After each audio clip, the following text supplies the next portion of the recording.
18 minutos, tranquilidad en las carreteras a todos los que estéis ahí al volante. Lo primero, por supuesto, nuestros compañeros de informativos están dando puntual cuestión casi milimétrica de lo que está pasando en cada terreno, en cada asfalto, en cada lugar, en cada camino, en cada montaña, porque la verdad es que, bueno, parece que es una situación digna de las Navidades, por eso de la nieve, pero muy problemática. Así que os planteamos, aquí en directo como siempre y en vivo, una hora, menos de una hora, 50 minutos, de recuerdos, de viajar en esta nave del misterio en torno a algunos de los sucesos más significativos que han tenido lugar a lo largo de estos 365 días casi del 2004.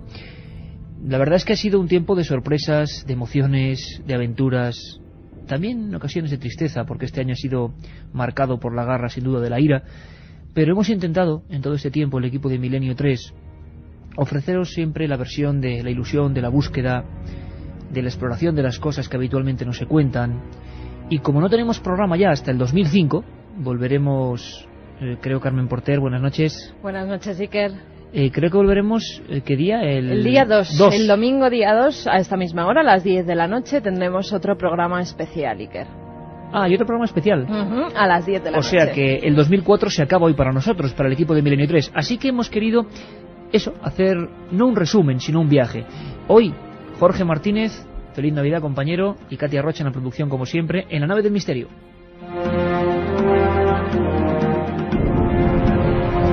Y la verdad es que este 2004 ha sido un año con todo tipo de fenómenos, con todo tipo de áreas interesantes. Nuestro programa se emite los viernes de 1:30 a 3 y los domingos de 3 a 4 de la madrugada. A pesar de todo, han sido 115 programas en este año y 24 especiales. La verdad es que no es moco de pavo. En todos ellos hemos disfrutado, hemos querido mostraros lo que habitualmente no suele salir en los teletipos. Pero son temas que tocan el arquetipo del misterio, de lo extraño. No siempre fenómenos paranormales. Muchas veces fenómenos de investigación criminológica, policial, arqueológica, histórica. Todo es un gran misterio.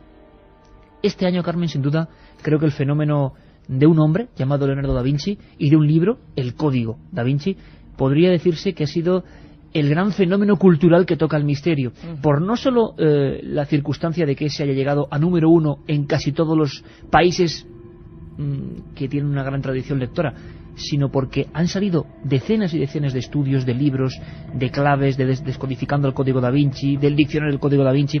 Se ha producido un tremendo seísmo de interés por varios temas. Primero, por supuesto, por Leonardo. Segundo, por las sociedades secretas. Tercero, por ese priorato de Sion, que parece más fantasía que realidad, todo hay que decirlo, que gobierna el mundo. Y sobre todo por Jesús de Nazaret y por la supuesta sangre sagrada. Bueno, si uno va a las librerías todavía hoy, en esta Navidad, se va a encontrar con sorpresas, ¿no? Que no solo el tema del código, sino muchos otros que tocan el misterio están entre los más vendidos. Pues sí, la verdad es que el misterio parece que está de moda. Hasta los informativos del otro día, el día de Nochebuena, que siempre meten noticias curiosas, y hacían esos informativos pues con la ilusión diciendo que habíamos sido abducidos muchos españoles, cosa que era mentira, pero sí, el misterio parece estar en todas partes. Cada vez más en las televisiones, en las revistas, se tratan estos temas. En las televisiones, yo esta misma tarde ponía la televisión y había películas la que se destacaban los ovnis, por ejemplo. En Canal Historia había especiales sobre los ovnis. Pero más que los ovnis, sobre todo la historia concreta, antigua, de los códigos secretos. Y en estas fechas, además, la mucho, número 1. ¿Sabes sobre qué? Sobre María Magdalena y su descendencia. Sí, es verdad que quedó embarazada de Jesús y llegó a Francia con esa sangre real, porque la sangre real era el fruto de la relación entre ambos, eso era lo que se creía, o si por el contrario esa es solo una simple leyenda. Bueno, leyenda en realidad, aquí hemos intentado contar incluso yéndonos a Rennes-le-Château. Cogimos, ¿te acuerdas?, los bártulos y nos fuimos a Rennes-le-Château a grabar todo aquello, el pueblecito francés donde empezó realmente la historia de esos enigmas de una supuesta genealogía, de una sangre sagrada de Jesús de Nazaret. El equipo de producción de la SER nos ha ayudado, por supuesto, muchas veces a visualizar esos temas, a que les pongamos imaginación y cada uno de nosotros lo recreemos a nuestra manera. Hace no mucho tiempo hablábamos de Leonardo como hombre, como genio, como misterio, como quizá perteneciente a sectas no muy bien conocidas. Incluso recreábamos un momento en que Leonardo se dirigía a un súbdito, a un alumno, a un aprendiz, y le decía: ¿encuentras los códigos en esta pintura que acabo de hacer? Era la última cena ese cuadro enigmático donde los haya, lo recordamos.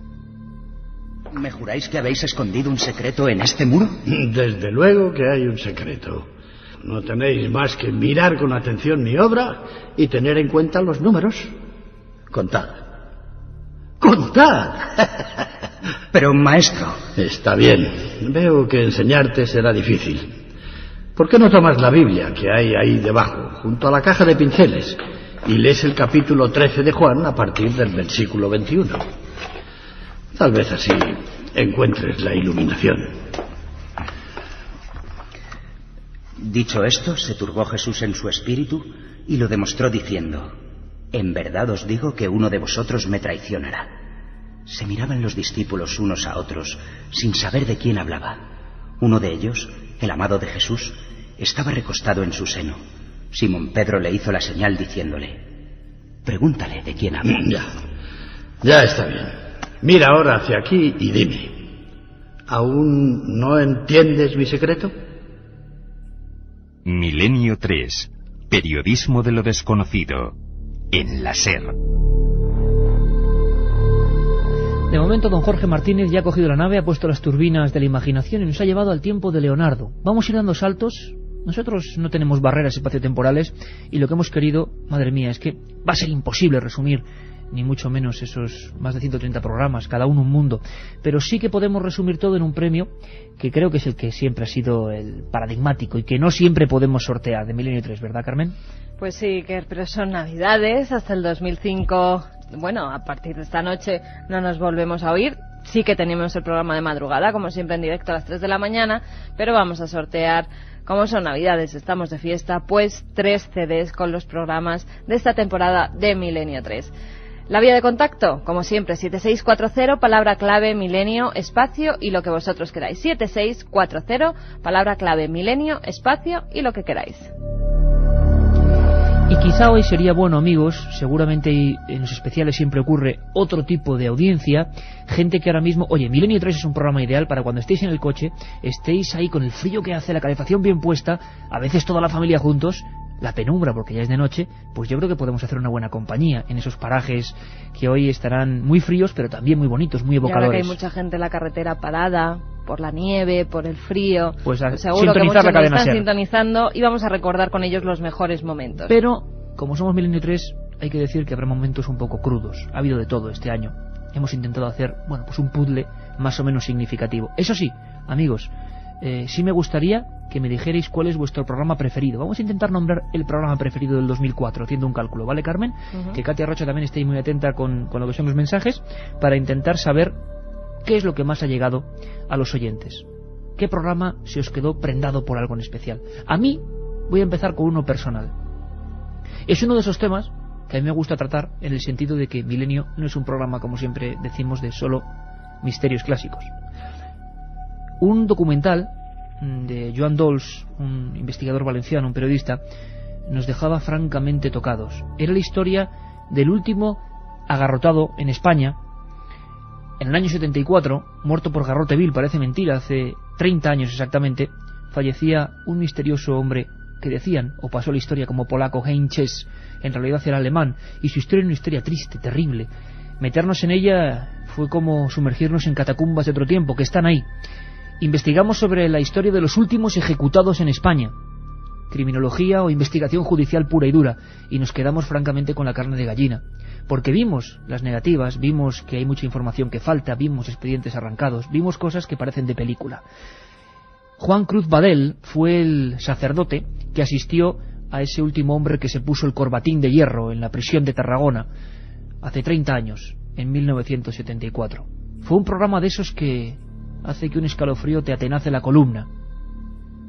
Investigamos, indagamos, escuchamos cosas terroríficas.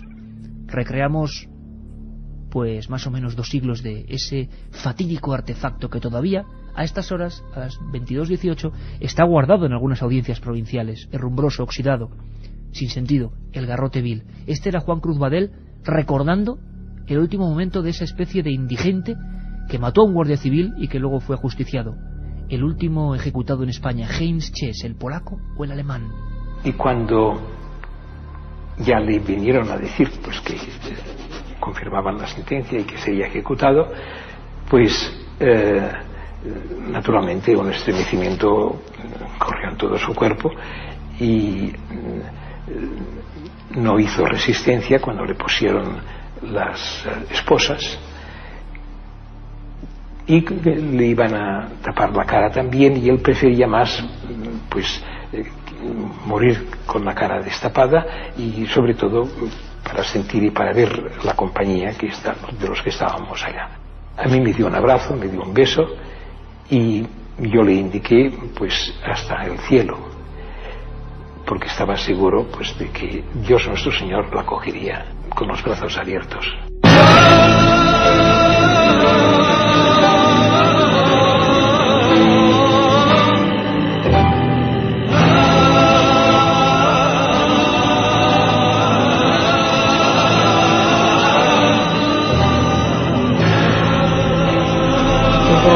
Un programa de esos que no se olvidan fácilmente, los ejecutados en España.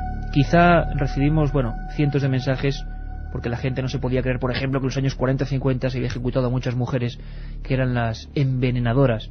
Algunas en los archivos aparecían con solo 2 siglas, TS, Huelva, ejecutada, o HB, en Almería, agarrotada. Es una historia increíble. Seguro que hay una escena, Carmen, que se nos ha quedado a todos, a muchos de nuestra edad desde luego, cuando siendo niños veíamos aquella serie, un colaborador de este programa, de Pedro Costa, de La huella del crimen. Era una escena que tenía que ver con la envenenadora de Valencia, quizá una de las más célebres, ¿verdad?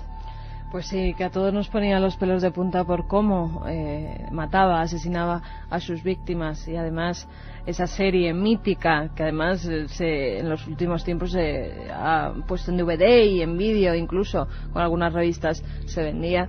Pues sí, esa serie, por ejemplo, ha traído muy buenos y muy malos momentos a Milenio 3, porque a recordar hechos trágicos, a recordar personajes como la envenenadora de Valencia. Como Pilar Prades Santamaría, una figura curiosa de nuestra historia criminológica que recordábamos en vivo aquel día con escenas como esta. ¡Ay, señorita! ¡Que me van a matar, señorita! Todavía puede llegar el indulto, Pilar. No va a llegar, señorita, no va a llegar, señorita.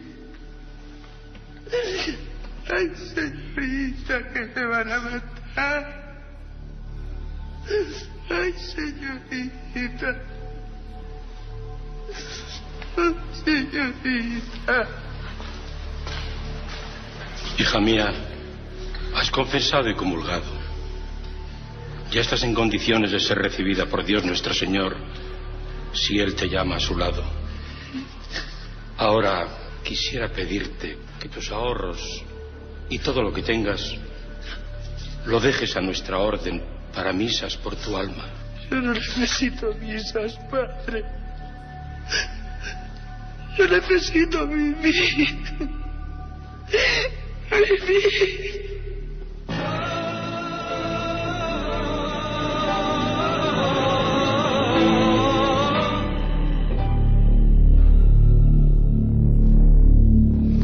Año 59, la ejecutada, la última mujer en España.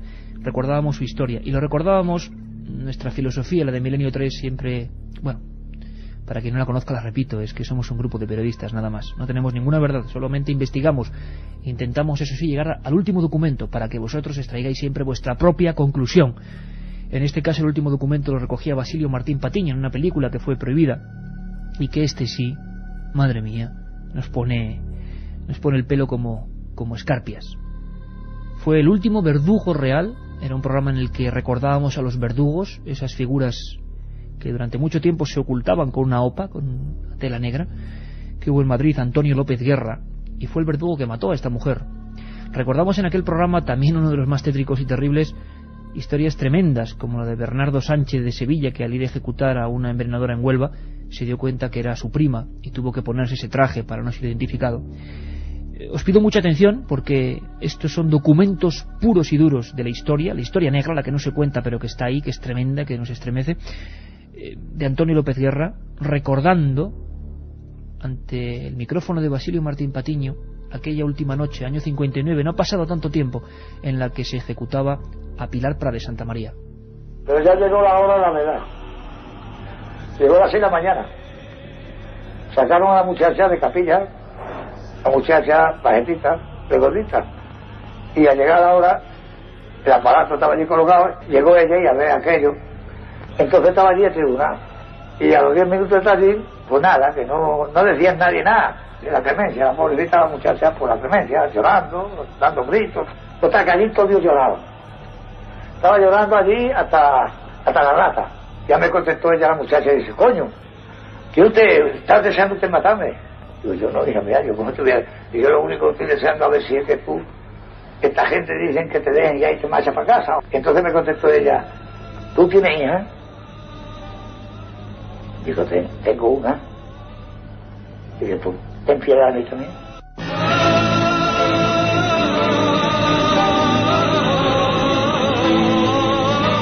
Milenio 3. Periodismo de lo desconocido. En la SER. Y mensajes que ya nos están llegando. Ese 7640, palabra clave, Milenio, espacio. Y como siempre, lo que queráis. Si queréis decirnos cuál fue vuestro programa preferido, como nos lo están diciendo muchos amigos. Vamos a ver. El programa de los calamares gigantes lo escuchamos mi mujer y yo en el coche y parecía que íbamos en el batiscafo con vosotros. Fue genial. Gisela de Zaragoza, a mí me encantó el programa de las psicofonías, menudo subidón de adrenalina. Soy Óscar de Manresa, el programa que se preguntó por las apariciones en la carretera. Ese ha sido uno de los fuertes, ¿eh? Vamos a recordarlo también, ¿eh? Me gustaron mucho los programas sobre la pasión de Cristo. Os propongo una sección de cine de terror, nos dice otro amigo. Oye, que nos propongan secciones porque ya sabéis que sobre todo en madrugada estamos tirando la casa por la ventana. Isma de Murcia, que nos dice, gracias por acompañarme tantas noches. Mi favorito fue La Alerta, no cambiéis nunca. La mejor noche del año, la de Nochebuena, llena de misterio y buena compañía. La Navidad sin Milenio 3 no es Navidad, nos dice Teresa desde Valencia. El mejor programa, La Alerta, y por supuesto La Noche en Bellas Artes, nos dice Javi de Ibacuo. Para mí el programa del 2004 es el del Código Da Vinci, aunque a decir verdad no es fácil elegir entre tantos buenos temas. Feliz 2005, Manolo desde Madrid. Bueno, pues vamos a seguir viajando y le voy a pedir a Jorge Martínez que nos ponga un documento que vamos a terminar, digamos, la fase dura, yo creo, terrible. A ti te va a recordar mucho, Carmen, este documento.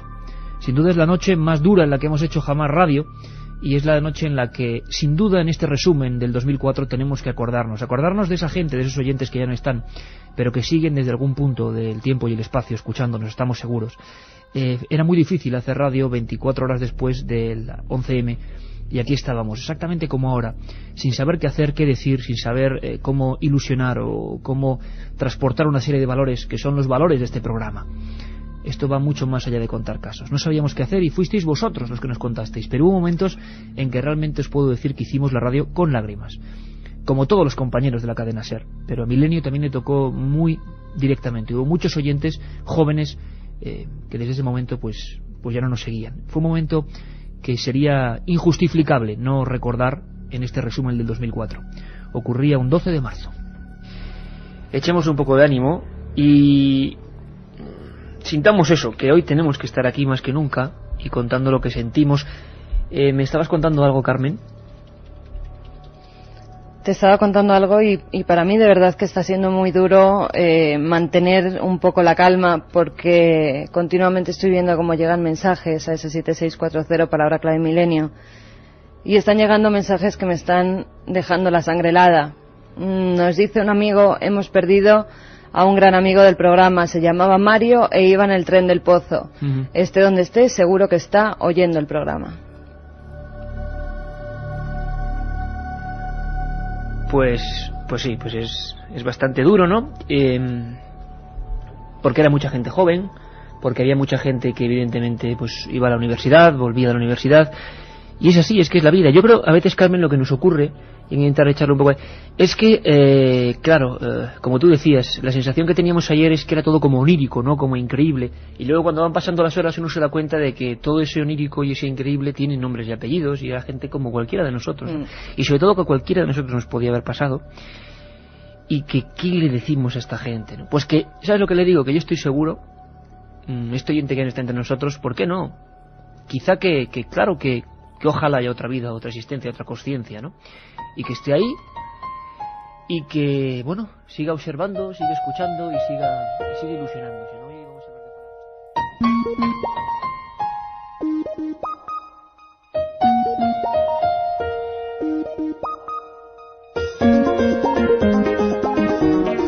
ver Momentos inolvidables, Carmen, que hemos vivido aquí mano a mano y que son parte de la memoria, y yo creo que sin duda este año y esta ilusión y este torrente de cosas nuevas tiene que estar dedicado a toda esa gente, amigos, víctimas y heridos también, y las familias que sabemos que siguen escuchando. Seguro que desde otro plano, que desde donde estén allí nos seguirán escuchando, porque estas ondas mágicas de la radio llegan a todas partes, Iker.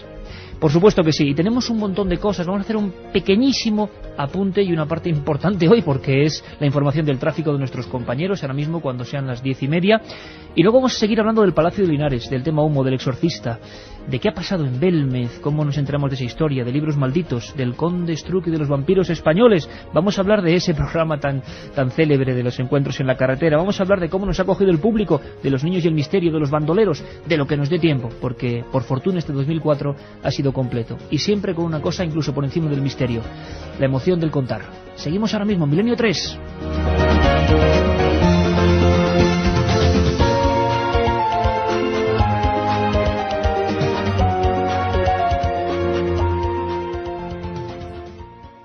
Un viaje en busca del misterio. Milenio 3, en la SER. Milenio 3 siempre ha estado muy cerca no solo de la investigación policial o de temas más o menos crudos, sino del misterio puro y duro paranormal. Hemos visitado sitios increíbles. Oye, por ejemplo, Carmen, de Madrid, bueno, Cortijo Jurado, viandas, follos, mil historias, Belmez, ahora recordaremos, pero en Madrid sí hay un edificio emblemático que está muy cerquita de aquí, muy cerca de la Plaza de Cibeles, que se habló tanto de voces, de historias, y que la gente quería saber qué había de verdad y de mentira. El Palacio de Linares, la Casa de América hoy en día. Hicimos un especial allá por agosto, que fue de los que más gustó también, con especialistas, gente a favor, en contra, y lo poniendo que... las psicofonías falsas, las que supuestamente son verdaderas. Sí, y fíjate que hubo incluso un documento que sorprendió mucho a la audiencia, y es cómo sonaba en la cadena SER en el año 90, cuando empezaba todo, en el Hoy por Hoy, ni más ni menos, con Iñaki Gabilondo y Carmelo Encinas, cómo recordaban aquella historia y cómo se convertía en la portada informativa de la actualidad madrileña, ese palacio misterioso donde ha habido mucho de leyenda, mucho de fraude, y quién sabe si un sustrato real y enigmático. Yo me acuerdo del jefe del distrito de Centro y buen colaborador y amigo de este programa, José Antonio Sánchez, que nos decía que ahí lo pasó francamente mal. Bueno, recordamos aquel Hoy por Hoy de hace ya casi 15 años, Carmen. A todo esto debemos añadir, Carmelo Encinas, que los propios vigilantes del palacio han hecho constar que no las tienen todas consigo, ¿verdad? Parece que han demostrado su miedo, incluso han exigido entrar allí con perros que les han tenido que permitir hacerlo, porque no es muy normal que se entre con un perro en un palacio que tiene esas riquezas de las que nos hablaba la doctora, pero lo cierto es que les han tenido que dejar porque si no, no entraban, les daba miedo. Decíamos, es el Palacio de los Linares, junto a Cibeles, en el corazón mismo de la ciudad. La historia de los Linares, una historia casi de novela romántica del siglo XIX, se convierte en la base de sustentación de toda la historia, que ahora podría hacernos también llegar bastante lejos. ¿De quién es la voz que dice no tengo mamá? ¿De quién es la voz que dice nunca? La otra realidad. Milenio 3, en la cadena SER. Jorge dice que por qué nos vamos metiendo más en las casas, dentro de las casas. Ha habido programas dentro de esos edificios encantados, y los ha habido, y estáis preguntando muchos por él, ¿no? Por ellos. Y muchos nos lo están diciendo que ha sido su programa favorito, muchos que votan por Cortijo Jurado. José de A Coruña, por ejemplo, nos dice que el mejor programa es el de las apariciones en las carreteras de nuestro país, pero han sido todos maravillosos. Jordi de Castelldefels, mi programa favorito fue el del Cortijo Jurado. Qué miedo pasé por este año, me habéis metido mucho miedo. Mis programas favoritos: El Código Da Vinci, La Alerta OVNI, Hitler, El Desembarco de Normandía y muchísimos más. Creo que todos. Gracias por la compañía. Siempre lográis sorprenderme, amigos, y el terror a veces es indescriptible, sobre todo con las psicofonías, nos dice Chris desde Zaragoza. Las recreaciones son alucinantes, son unos genios. Más Da Vinci, por favor. El programa de las apariciones en la carretera de la famosa chica del autoestopista me heló la sangre y me hizo tener miedo en la cama, nos dice Sonia de San Boy. Seguimos rápidamente, Carmen. Recordamos 7640 y ese CD, ¿no? Esos 3 CDs que vamos a sortear entre todos los que escribáis 7640, palabra clave Milenio, espacio y lo que queráis. Bueno, pues es una parte indivisible del espíritu de Milenio 3, la de, meter el micrófono amarillo de la cadena SER allí donde supuestamente están ocurriendo cosas extrañas. Cuando ha habido un fraude, que los ha habido y varios, misterios lo hemos denunciado y hemos sido los primeros. Cuando ha habido un misterio que no hemos sabido qué hacer, bueno, pues hemos acudido a los especialistas, pero sobre todo haciendo que lo viváis, es decir, que este estudio 1 se traslade de alguna manera al lugar de los hechos. Esa es nuestra filosofía. En Cortijo Jurado, Málaga, se hablaba de crímenes, se hablaba de una antigüedad más bien luctuosa, se hablaba de doncellas destripadas junto al río, se hablaba de 1000 historias y de gente que había registrado fenómenos extraños. Hablamos con directores de cine que habían rodado películas que habían sido poco menos que malditas en ese lugar. Hablamos con testigos de esta historia. Se creó un inmenso mito y hubo que alertar incluso porque hubo desgraciados accidentes en esa estructura muy peligrosa. La gente acudía y es un lugar peligroso, pero físicamente, no paranormalmente. Hubo momentos importantes. ¿Tú te acuerdas cuando Francisco Contreras se metía con algunos de los testigos de estos hechos y lo pasaban francamente mal? Lo recordamos. Y pues que se vayan fuera. Ahí seguro que no pasa nada. Claro que no. Francisco, vamos muy rápidamente. Estás con Pilar, ¿no? Estoy con Pilar. Una cosa, Iker, por favor. Mira, a todos los coches que hay en la puerta del Cortijo, que seguro que me están escuchando, tranquilidad. La puerta está cerrada, no se puede pasar.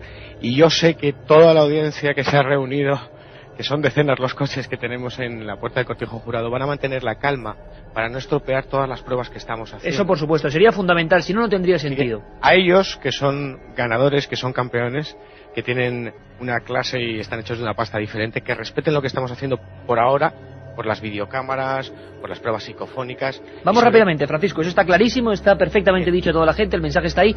Vamos muy rápido porque nos quedan muchos documentos y queremos estar rápidamente con Pilar. ¿La tienes por ahí, Francisco?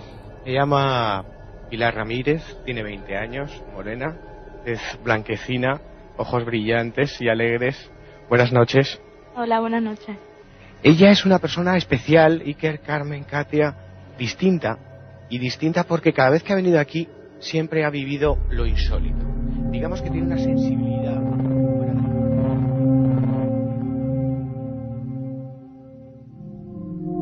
La otra realidad. Milenio 3. En la cadena SER.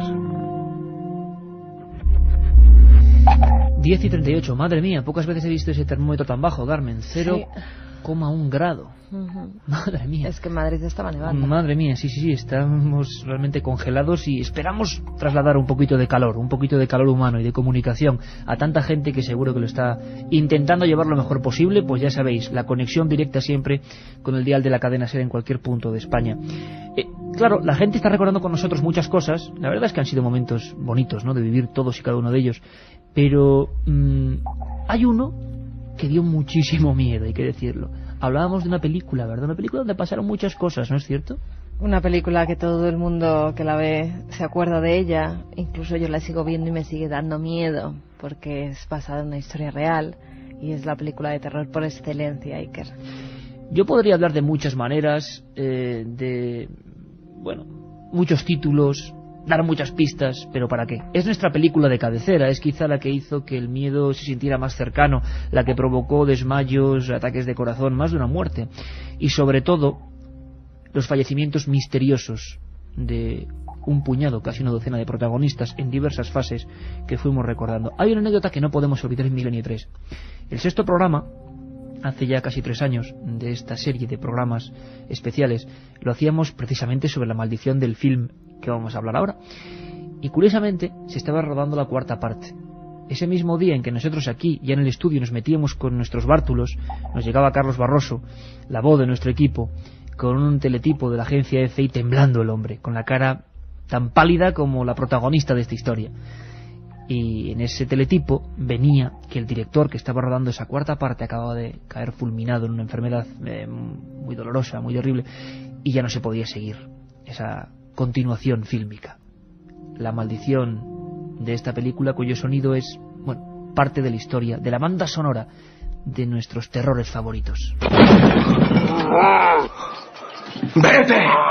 En el nombre del Padre, del Hijo y del Espíritu Santo, por la señal de la Santa Cruz de nuestro Señor Jesucristo, que vive y reina con el Padre y el Espíritu Santo. ¡Debian! Amén. Señor, defensor de la raza humana, dirige tu mirada piadosa, tu Tú mataste a tu madre, la dejaste morir sola. ¡Cállate! Nunca te perdonará. Yo te ordeno, en el nombre del juez de vivos y muertos, que abandones a esta sierva de Dios. Es el poder. ¡Agua bendita, rápido! El poder de Cristo es el que te obliga. El poder de Cristo te obliga. El poder de Cristo te obliga. El poder de Cristo te obliga. El poder de Cristo te obliga.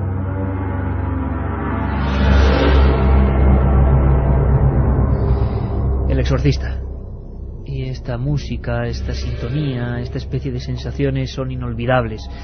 Tan inolvidables como recordar aquella escena que nos dejó impactado incluso con personal que trabajó con William Peter Blatty. No sé si lo recordáis, pero año 75 se estrena El exorcista en el Teatro de la Comedia de Londres, y la interpretación genial de una actriz ya veterana, Mary Ure, haciendo de poseída. La crítica dijo que parecía real casi la posesión. A la mañana siguiente aparecía muerta en su cama. La autopsia nunca fue clara y se convirtió en una de las víctimas de ese otro lado.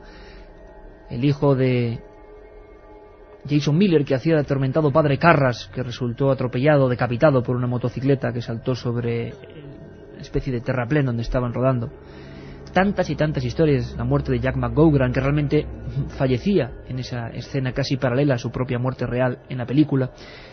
Se quedó como algo ahí en El exorcista, que no ha abandonado incluso a muchos de los que hicieron de protagonistas, de cámaras. Se comenta en la Warner Bros. Que ninguno de ellos ha salido bien parado. Ahora, casi 30 años después, teníamos la precuela que dice en el inicio, con algunos de los protagonistas. Protagonistas, sin duda, Carmen, han sido las caras de Belmez en todo este año. Para bien, para mal. El 3 de febrero se nos muere María Gómez Cámara y nos vamos allí a Belmez ante 2000 personas con un frío como el de hoy. Fue un cariño impresionante, una movilización increíble para homenajear al misterio. Pero hacia el 15 de octubre tenemos una noticia alucinante, y es que, supuestamente, en otra vivienda donde nació esta mujer aparecen nuevas caras. Esa noticia copa todas las portadas informativas, los noticiarios, las revistas. Se dio aquí, en primicia, en Milenio 3, la noche en que pasaba todo, y nos la daba Diego, de la Comandancia de la Guardia Civil de Belmez, viéndolo con sus propios ojos. Sonaba así en Milenio 3 hace un par de meses. Subimos arriba, hasta la habitación de arriba, la cámara, como ha dicho antes Miguel, y vamos, nos encontramos todo aquello plagado de caras. ¿Plagado de caras? Sí, entramos allí, se veían grises, como se ven normalmente las caras, y al cuarto de hora de estar allí, pues se oscurecieron todas. Fue una cosa muy rara, ¿no? Que delante nuestra todas las caras cambiaron de color. Madre mía.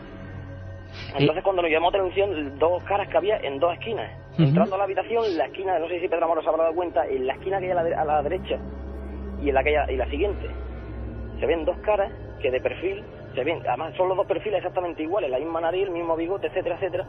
Bigote. Se ve el tricornio, lo que es la parte delantera del tricornio, con el barboquejo que baja desde el tricornio hacia la barbilla, lo que sujetaba el tricornio para que no se cayera. Un viaje en busca del misterio.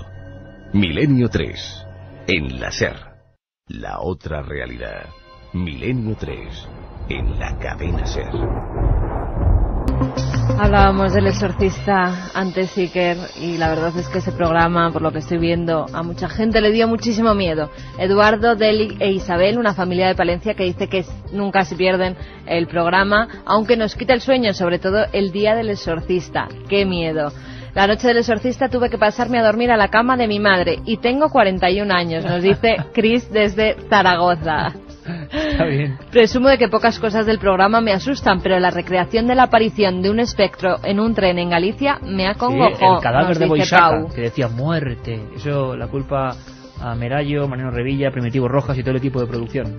El programa que más terror me causó fue sin duda el del exorcismo en Madrid. Por favor, ponedlo. ¿Qué pasó con el caso? Seguid así el 2005, nos dice Julián desde Madrid. Ese llega a ser desagradable para recordar un día como hoy en Navidades, sinceramente. Así Sí, que lo eso es. recuperaremos más adelante. Ese exorcismo al que asistimos de la Iglesia Católica en Madrid. Y por lo que nos pregunta que qué pasó, pues ese exorcismo lleva ya 3 años, se van a cumplir ahora, y a los 3 años, según el supuesto demonio que posee a la niña, iba a salir de su cuerpo. Veremos a ver lo que pasa. Para muchos, dentro de la psiquiatría, por lógica, una enfermedad... Bueno, sabéis que la psiquiatría se mete ya en mundos que no sabemos dividir, de la ficción, de la fantasía, de lo enigmático, pero para nosotros seguramente un caso de histeria muy profundo y muy extraño, pero el sacerdote con sotana y con la cruz y en una iglesia católica impresionaba, y allí estuvimos para contarlo. Por cierto, Carmen, antes de que continúes, los libros siempre han sido un material que hemos recomendado. Hemos dicho que hay que leer, que hay que documentarse, que es fundamental acudir a esto para intentar navegar en el mundo del misterio. Bueno, pues los libros malditos, aprendimos muchísimo. Fue uno de los programas que mejor sabor de boca nos dejó. Empezábamos ese programa de esta manera. Muy pocas personas han estado aquí. Esta es mi colección privada. Algunos bibliófilos se especializan en la novela gótica, otros lo hacen por autores. En cambio, mis viejas ediciones tienen al mismo protagonista, el diablo. Hermosos, ¿verdad? El brillo suave, los dorados sobre el cuero. Por no hablar de los siglos de sabiduría que contienen, conozco a gente capaz de matar por una colección así. Ars Diaboli. Nunca verás reunidos tantos libros sobre ese tema en otra parte del mundo. Las 9 puertas del reino de las sombras. Ya lo conocía. Sí, Venecia 1666. El autor e impresor Aristide Torquia fue quemado por la Inquisición, junto con todas sus obras. Solo se salvaron 3 ejemplares.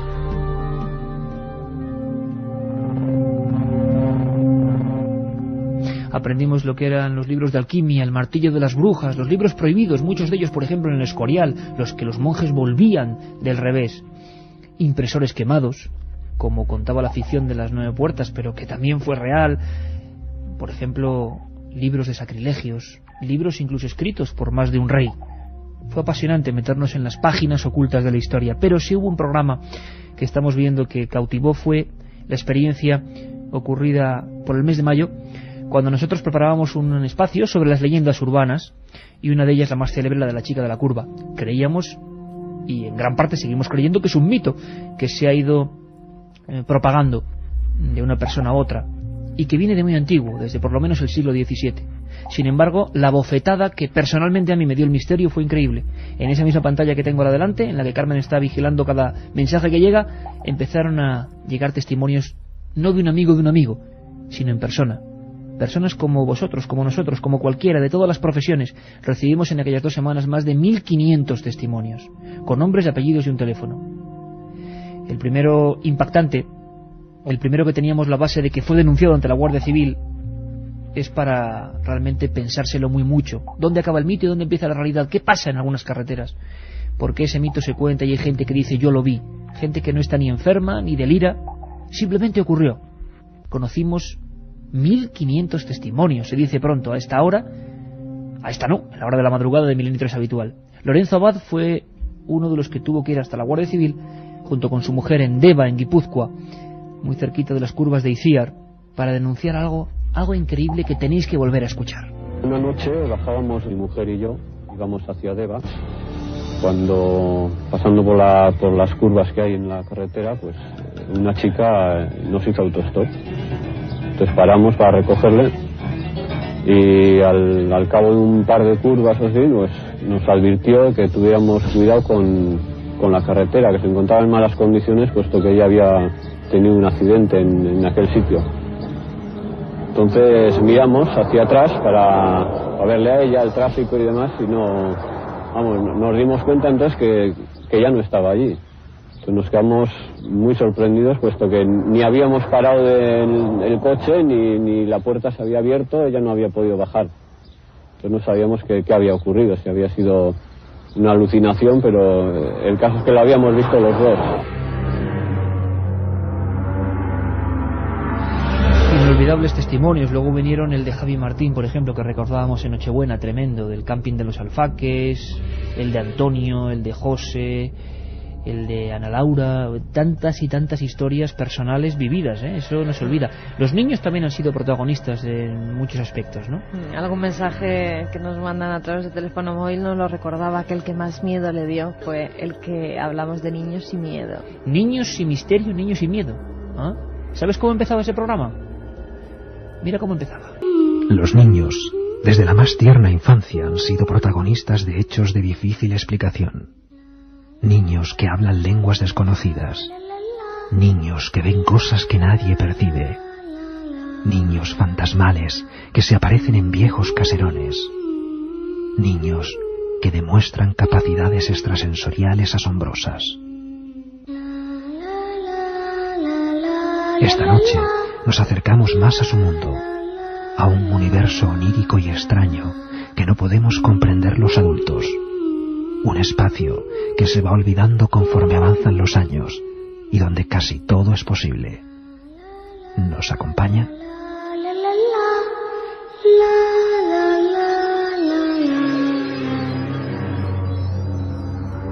Fue realmente inolvidable. Recordábamos historias como ¿Quién puede matar a un niño?, en la película de Chicho Ibáñez Serrador. Hablábamos de niños que en España habían sido examinados por la ciencia porque tenían supuestos poderes. El mundo es que un niño enigmático de los niños. Un niño misterioso, un niño raro, da mucho miedo. Da mucho miedo. Casi tanto como daba, y va a ser el último corte sonoro, habría 300.000 como estos, pero hemos hecho este, digamos, salteado de cuestiones muy diversas, para que os deis cuenta un poco del espíritu de este programa. Hablábamos de bandoleros, fue también uno de los programas más épicos, más bonitos, desde el principio hasta el final, desde los últimos hasta los primigenios, que causaban el terror, tanto terror que Carlos III tuvo que asfaltar lo que hoy es la Nacional 4, que nos lleva hasta Andalucía, y que seguro que hoy, esta noche, también hay problemas ahí de tráfico, por el miedo a los salteadores. Historias increíbles, algunas sanguinarias, otras casi dignas del mundo caballeresco, Luis Candelas y compañía. Bueno, Carlos III se llegó a preocupar muchísimo. Nos lo contaba él mismo así. Yo, Carlos III, decreto por ley la pragmática para la inmediata construcción de la llamada Carretera General de Andalucía, ordenando el establecimiento de poblados y ventas en los lugares más inhóspitos, que habitualmente son pasto de los asaltadores de caminos, organizados en cuadrillas de bandoleros y bandidos. Así, poblaciones como la Carolina, la Carlota y la Luisiana darán vida a esas extensiones desérticas y desprotegidas de la Sierra Morena. Mando dirigir el proyecto a don Pablo de Olavide y lo rubrico en Madrid a 10 de junio de 1761.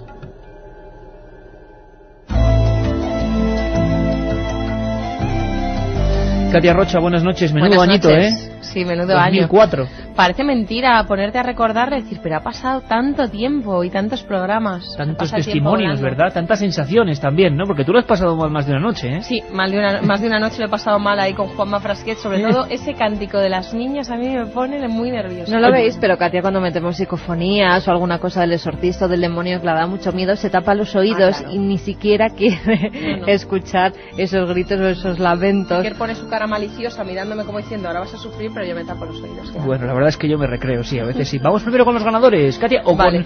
Vamos mejor con la lista, si quieres, de los programas más votados por la gente a lo largo del 2004. No es en orden de votación, sino los que más han votado, porque es que cada uno tiene el suyo. El Exorcista está muy votado, Las caras de Belmez, El Código Da Vinci, el programa de Colón, Las apariciones en carretera, Las psicofonías, Criptozoología, La Pasión, el que hicimos en el restaurante Viandas, Ochate, Belchite, el programa en Toledo, el de Garroteville, el de los bandoleros, el programa de Normandía, también la Alerta 2005 y todos los programas de ovnis, de ufología, y sobre todo la gente pide mucho las dramatizaciones que parecen auténticas películas y les encanta. Oye, has hecho ahí un resumen y fijaos la ristra de temas tan diversos, tan distantes. El trabajo que otros, ha dado, ¿no? Cada programa. Bueno, y gustosamente estamos en ello, ¿no? Katia, vamos con los ganadores y luego seguimos con algunos mensajes más de la gente de Milenio 3. Vale, por ejemplo, Manolo desde Burgos, por cierto, tiene que estar ahora un poco incomunicado, nos dice, mi programa favorito no sabría quedarme con uno, tengo todos grabados menos 4, por favor, quiero ese CD. Bueno, pues para Manolo de Burgos ya tiene la colección completa. 3 hermanas, Ana, Tina y Roberto, 3 hermanos, de La Rioja, que dice que le han pedido a los Reyes el CD. Su programa favorito, los que dan más miedo, como las psicofonías. Bueno, pues esto tiene otro gusto. Y Javi de Majadahonda, desde Madrid, dice que se queda con los programas de historia. El que más le ha gustado, el de Colón. Dice que si pusieran en el top Manta, el CD de los programas de Milenio 3 sería el más vendido, que él por lo menos no se va a poner a venderlo, pero bueno, que es una idea que da. Carmen. Eso es ilegal, eso no se puede. A ver, Carmen. En el Top Manta, es verdad. No se puede, no se puede. Soy Óscar de Manresa, tenéis razón, lo más tenebroso es un niño en el misterio. Usáis el pasado para que imaginemos en el presente aquello que ocurrió, sois el legado que todo testamento desearía albergar. Para mí uno de los programas más impactantes fue el de los visitantes de Alcoba. Felicidades y seguir así, nos dice Encarna desde Albacete. Soy un compañero de otra radio, pero os escucho porque me encanta vuestro programa. El de Restaurante de Sevilla, lo mejor. Aunque es del 2003, realmente. Richard desde Bilbao. Fantasmas en la carretera y el programa sobre Ochate, tenebroso. Gracias por darnos un programa así. Imposible decidirse, cada programa es único, nos dice Susana desde Madrid. Y que a mí me encantó el programa de apariciones en la carretera y lo que hicisteis sobre la película del exorcista, espeluznante, nos dice Jesús desde Madrid. Juan de Zaragoza, estoy un poco malo y solo, pero vosotros me acompañáis como siempre, mi programa preferido, el del duende, que aquí también hay misterio. El programa que más me gustó fue, aparte de la alerta OVNI, el que hablabais de exorcismos, nos dice José desde Valladolid. Bueno, parece que los... ¿Y el tuyo favorito, Iker? ¿No vas a decir? A mí el de los ejecutados en España, fíjate. Y para era Sergio, un tema totalmente distinto. Bueno, el favorito es que es imposible. Sergio de Madrid nos dice, lo mejor del 2004, en mi opinión, ha sido la interactividad entre los oyentes y vosotros. Pues yo me quedo con eso también, fíjate, porque han sido necesarios, básicos y fundamentales para que hagamos investigaciones en vivo, pero hoy de esos temas históricos, Colón. Hitler... A mí me gusta mucho Colón y Leonardo, pero creo que el programa más satisfacción personal y profesional, por todo el trabajo que nos dio y lo bien que salió, fue la Alerta 2005.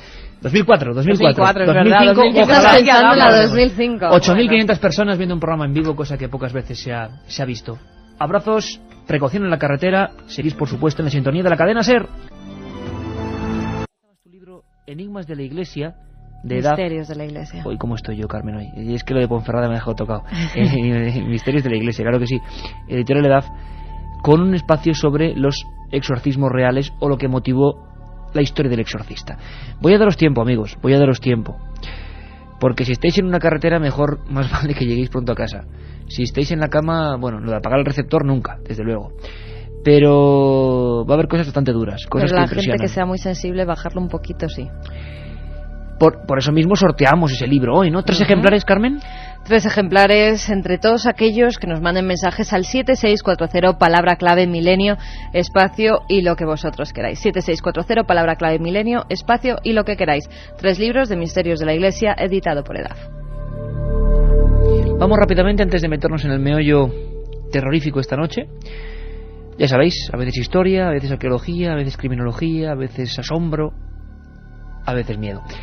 A menos a mí esto me da bastante repelús, pero es la noticia, es el documento y hay que hablar de ello.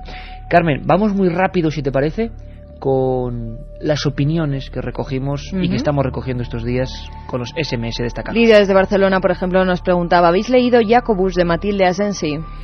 Sí, y la verdad es que lo interesante es que en ese lugar mágico donde estuvimos, las médulas, ella ubicaba, ya vimos que había ciertas dotes que podrían ser reales, el Arca de la Alianza. Otro amigo nos preguntaba, ¿puede ser que escupieran a la cruz porque no murió Jesús en la cruz, sino Dídimo Tomás, supuesto hermano gemelo de Jesús? Nos decía Quique de Talavera. Los templarios hablamos de que en sus ritos, por los que fueron quemados y ejecutados, escupían a la cruz. Javier Sierra, allí en vivo, en Ponferrada, nos explicó que eso podía ser una simbología de que no era escupir a Cristo, sino a todo lo que significaba aquella crucifixión, a los que crucificaron a Cristo. Pero hay teorías también mucho más disparatadas, en mi opinión, como la de que Jesús tenía un hermano. Menudo tema. En referencia a eso también, Lucas de Almería nos decía, los templarios escupían a la cruz porque descubrieron que Jesús no murió en ella, sino que arribó hasta costas francesas. José Luis de Valencia, ¿el catarismo proviene del maniqueísmo? Maniqueísmo, sí. Dicen muchos que viene de esa división rotunda entre un mundo bueno, un mundo malo, fuerzas del bien, fuerzas del mal, y una creencia muy dividida en ese aspecto. Los cátaros, hablamos de ellos, los cátaros de León, único caso quizás de personas herejes cristianas que fueron también quemadas, fue un programa duro, y que sobrevivieron de alguna manera. Bueno, ahí estaban, creemos que sí, que hay una raíz maniqueísta, como dice la filosofía, en esta gente extraña que renegó de la Iglesia, a la que consideraban corrompida y a la que consideraban que se había apartado de las verdaderas palabras de Jesús. Otra amiga nos decía, cada programa me sorprendéis más, os escucho siempre, vivo junto a uno de los cementerios más antiguos de Lanzarote y ahora estoy sola en casa. También Óscar de Bilbao, ¿qué libro recomendáis para saber más sobre los caballeros templarios? Vamos muy rápido porque sabéis que los libros son básicos en nuestro programa. Yo recomendaría, por supuesto, el de los dos invitados que estuvieron, magníficos, Mariano Fernández Urresti, Los templarios y la palabra perdida, Los templarios y la palabra perdida, tomad buena nota, de EDAF. Javier Sierra, Las puertas templarias, para ver desde otra óptica el tema, Martínez Roca lo editó, y, importante, Nicholas Wilcox, o lo que es lo mismo, Juan Eslava Galán, hizo La lápida templaria. Dos novelas con mucha realidad para meterse en el tema. Y si queréis dos apuntes más, dos libros magníficos. Uno, Los enclaves templarios, de Juan García Tienza, Los enclaves templarios, un recorrido por la España donde estuvo esta gente, apasionante, fotográfico, lo hizo Martínez Roca. Y por último, Los templarios y otros enigmas medievales, de Eslava Galán, editado por Planeta. Yo creo que es un buen repóquer. Antonio desde Getafe, ¿hay alguna conexión entre los templarios y el priorato de Sion? El tema que está en boca de todo el mundo, todas las revistas, todas las películas, todos los detalles, Código da Vinci, Priorato de Sion, Rennes-le-Château, Templarios, Cátaros, Enigma Sagrado. Bueno, va a haber muchas novedades. Yo tengo que adelantar que nosotros, Carmen, con mucho escepticismo, estamos queriendo contar, escribiendo, viendo, no sabemos, a veces adelante, a veces atrás, toda esta historia tan extraña y tal y como lo hemos vivido, además muchas veces con Milenio 3. ¿Os acordáis que hicimos 2 programas sobre el Código da Vinci? Cogimos nuestro coche y que nos fuimos hasta Francia a recorrer toda esa zona para emitir desde allí algunos documentos. Bueno, dentro de muy poco, pues noticias importantes. Más preguntas sobre ese mismo tema. ¿Los pergaminos que encontró Berenguer Saunier procedían de los cátaros? Una de las teorías es que Berenguer Saunier, ese cura de Rennes-le-Château, espero que hayáis oído el programa, se encontró un tesoro que podía ser unos documentos de aquellos últimos cátaros que, casualidad, habían sido exterminados en esa misma zona. La historia es tan apasionante que por eso nos hemos metido en ella. Tenemos, Carmen y yo, una idea, que es intentar contar a gente como nosotros, o sea, que ni se cree nada ni se deja de creer, que simplemente quiere toda la información fácil y sencilla, toda esta historia, todas las implicaciones, todo lo sectario, todos los fraudes. Puede ser un camino apasionante. Si Dios, el destino, la providencia, o la casualidad, o las fuerzas que haya lo quieren, pronto podremos, digo yo, finalizar esta obra titánica. Guzmán nos pregunta, ¿dónde, cómo, cuándo la biblioteca de los templarios? Ese tema me apasiona. Pues ya lo veis, Ponferrada. Tuvimos a el concejal de Cultura, director del Museo del Ferrocarril, Jesús Couriel, que se ha propuesto, y nos lo dijo en vivo en Ponferrada ante todos vosotros, la única quizá biblioteca templaria del mundo especializada para saber la historia y para ayudar a los investigadores. Ojalá lo consigan. Desde este momento tienen todo el apoyo de Milenio 3. Óscar de Ávila nos dice, después de llegar a Ponferrada ayer y no conseguir entrada, decidir a Santiago, Las Médulas, Cruz de Ferro y muchos otros pueblos. Pues bueno, aprovechó el viaje, desde luego, aprovechó el viaje, pero me da mucha pena. Óscar de Ávila, como tantos y tantos amigos fieles que van de otras partes, y eso es un problema porque no sabemos. ¿Habrá algún día una posibilidad de reservar entradas para la gente que viene de fuera? Es que no lo sabemos. Os lo decimos sinceramente, es que no suele ocurrir. Los programas cuando salen va la gente de allí, pero no de fuera, de otras partes. Eso provoca una serie de problemas importantes. Intentaremos solventarlos. Yo os doy un consejo como amigo. Siempre que haya un programa de Milenio, haya o no haya entrada, yo, desde luego, yo iría. Y luego estoy seguro que de alguna manera, mejor o peor, podrían ver ese espectáculo que yo creo que siempre es inolvidable para nosotros y ojalá para vosotros. Óscar, ánimo. Y Pere Villores nos decía, me gustaría que me contarais alguna historia sobre los exorcismos que se realizaron en el santuario de la Balma. Bueno, pues más apropiado imposible. Un día penetraremos en ellos. Yo estuve con nuestro colega Fran Contreras investigando, ¿te acuerdas, Carmen, esa historia? En esa zona de la Balma hicimos una serie de reportajes. Hubo un reportero español magnífico, se llamaba Lardo Prats, y hizo un trabajo tremendo, uno de los primeros trabajos donde se mostraba la España profunda y negra, la España de los exorcismos. En las cuevas de la Balma se hacía espiritismo primitivo, se hacían rituales extraños, la gente se contorsionaba, gritos en las cuevas, mujeres enlutadas, ojos en blanco, gritos, alaridos, lenguas extrañas. Aquellos sucesos acabaron a tiros, nunca volvieron. Había miles de personas, iban a la Balma porque suponían que en esa pelada montaña del Maestrazgo de Castellón podían curar sus males, los males que según ellos les propiciaba ni más ni menos que Satanás, el príncipe de las tinieblas. Tradición y España negra. Por cierto, aquellos reportajes, periodismo que da 1000 vueltas al de hoy en día, se llamaban 3 días con los endemoniados. Y yo le digo a Carlos Nicolás, en la nave del misterio, porque él ha estado escuchando los documentos, que nos metemos en materia, respiramos todos fuerte y como Milenio sabéis que es la montaña rusa de sensaciones, vamos a viajar a lo más profundo quizá de la mente, de la ignorancia, del diablo de verdad, quién sabe. Xenoglosia o glosolalia. Ya lo sabéis, 7640, palabra Milenio. Hoy nos interesa más la opinión vuestra que nunca. Queremos que seáis nuestros observadores, escuchadores de cabecera. ¿Qué os inspira todo esto que vamos a escuchar? Esta investigación, como siempre, en vivo. Carmen Porter, autora de Misterios de la Iglesia. Y repito lo del libro porque hoy lo sorteamos y porque empieza con una historia así, que vuelve a estar de actualidad. Adardo Prats hizo su libro en 1929. Han pasado prácticamente 80 años y esa figura sigue estando más viva que nunca. Lo vemos porque el mal existe. El mal existe y lo estamos viviendo. Tiene muchas formas.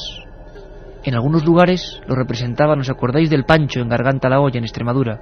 Algunas personas decían que el diablo adaptaba formas que fueran perceptibles, que fueran de nuestro entorno cultural. Se aparecerá de forma diferente en Asia que la que adoptará para un pastor extremeño. ¿Os acordáis de la historia del Pancho? Que iba en mitad de una montaña, que se encerró en su covacha y que de repente escuchó a una mujer que decía: tengo frío, tengo frío. ¿Os acordáis que la leyenda que mató de verdad a ese hombre, cuya tumba está en Garganta la Olla, abrió la puerta y vio una especie de monja?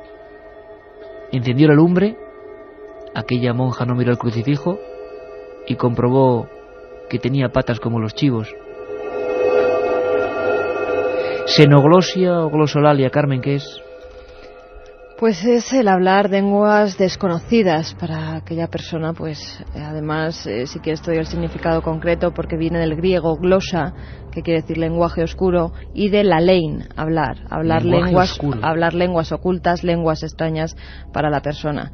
Nosotros hemos sido testigos de algunos de esos casos, tanto después de que una persona haya sido hipnotizada y haya regresado, en teoría, a vidas anteriores.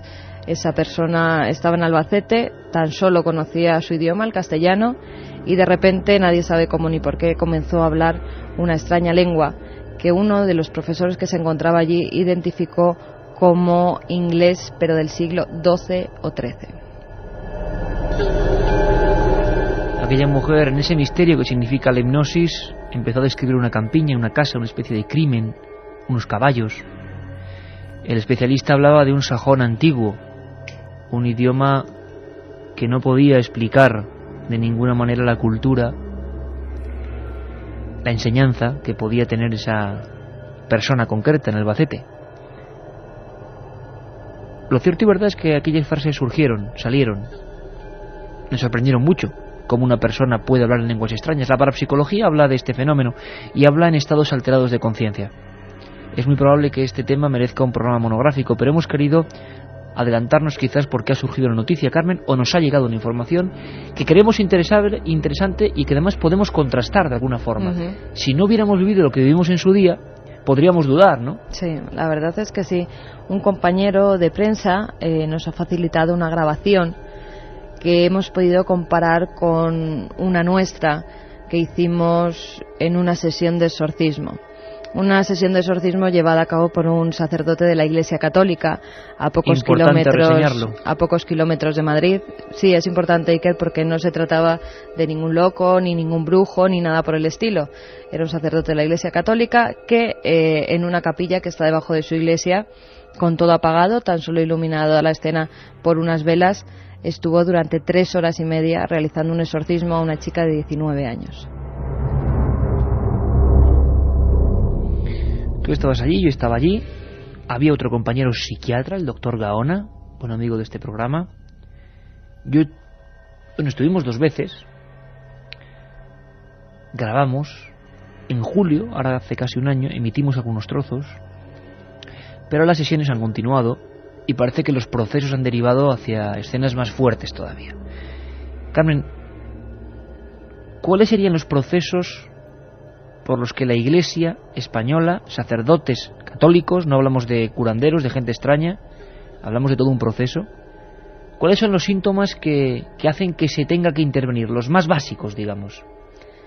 Hay varios signos que nos identifican la supuesta posesión demoníaca, entre ellos la que hemos comentado, la glosolalia o xenoglosia, que son lenguas extrañas, también el titanismo, es decir, una fuerza descomunal para la persona, ni para su tamaño ni para su complexión física, una fuerza pues que no sería la apropiada de esa persona. También hay algunos símbolos como el no poder entrar en una iglesia, todo le da asco, todo lo sagrado, todas las medallas, todos los cristos, todo aquello que tenga que ver con la iglesia y con Jesucristo. También hay algunos símbolos ya físicos, como son las dermografías, es decir, ¿dermografías? Escrituras, letras, números que salen en la piel. Nadie sabe cómo ni por qué, se reflejan de repente, como en el caso del verdadero exorcista. Al niño, a Robert Mannheim, le salieron en el abdomen varias palabras como infierno o salida. En la piel de aquel niño, delante de los sacerdotes que motivaron este caso perfectamente conocido, aparecieron unas palabras, como unas ampollas que formaban letras. Imaginaos la escena, amigos. Exit, salida, y Hell, infierno.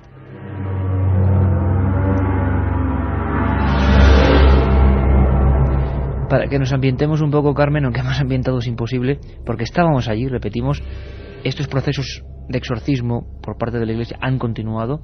Se habría llegado a la última fase, que es la xenoglosia. Además han continuado, y con hoy en día los exorcistas oficiales tienen que pasar por una criba, es decir, no todas aquellas personas que se crean poseídas van a ser exorcizadas.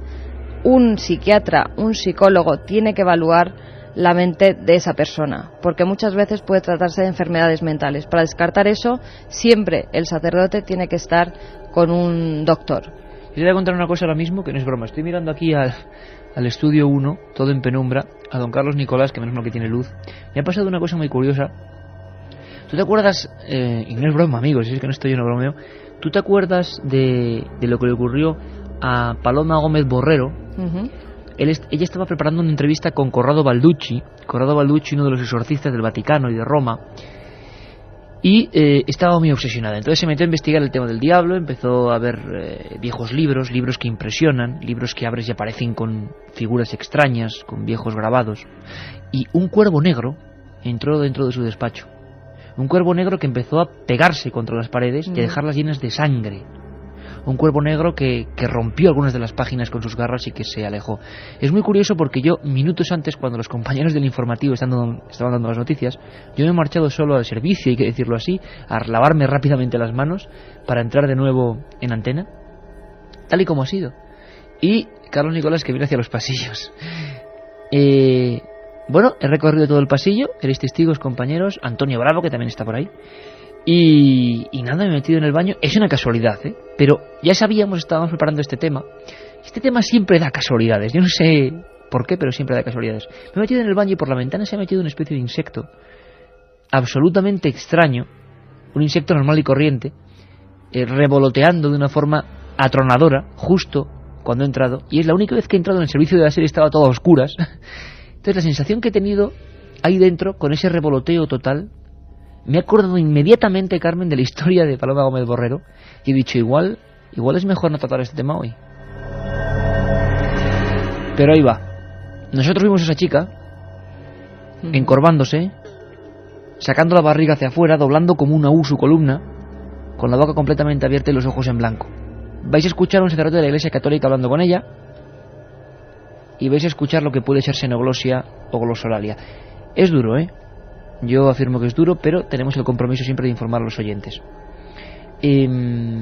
Habrá que comparar estas palabras, pasárselas a personas expertas en lenguas antiguas, arameo, quién sabe. Y seguiremos la investigación. Lo que queremos es que, como siempre, seáis los fieles de Milenio los primeros en escucharlo. ¿Vamos con ello, Carmen? Vamos con ello, Carlos. Atentos. En el nombre santísimo de Jesús, venga.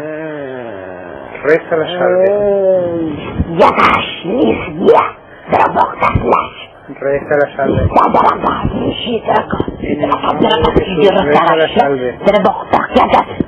En el nombre de Jesús, reza la salve.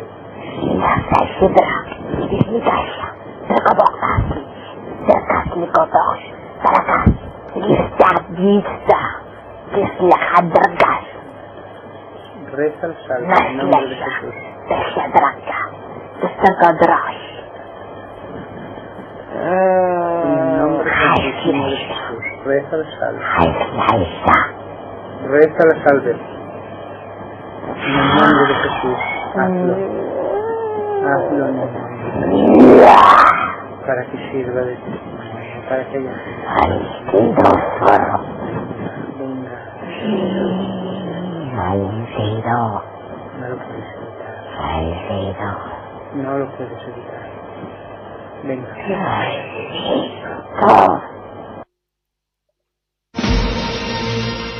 La otra realidad. Fenómenos extraños. Misterios sin resolver. Milenio 3. En la SER. Si quieres viajar a lo desconocido, no dejes de leer El Archivo del Misterio, de Iker Jiménez. Los libros del tercer milenio publicados por Editorial Edad.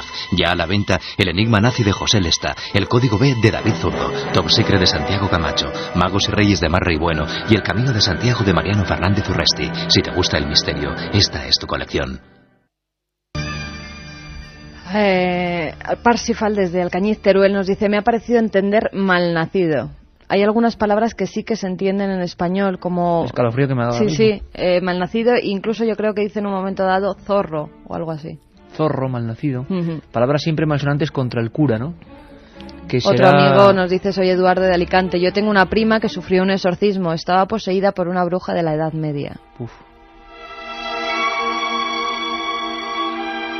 Claro, es que entramos en lo ancestral y yo quiero que se me entienda, y sé que soy absolutamente pesado, pero quiero que se sepa que ni la cadena SER, ni Milenio, ni los periodistas opinan de estos temas, los exponen, con documentos absolutamente exclusivos para que vosotros opinéis.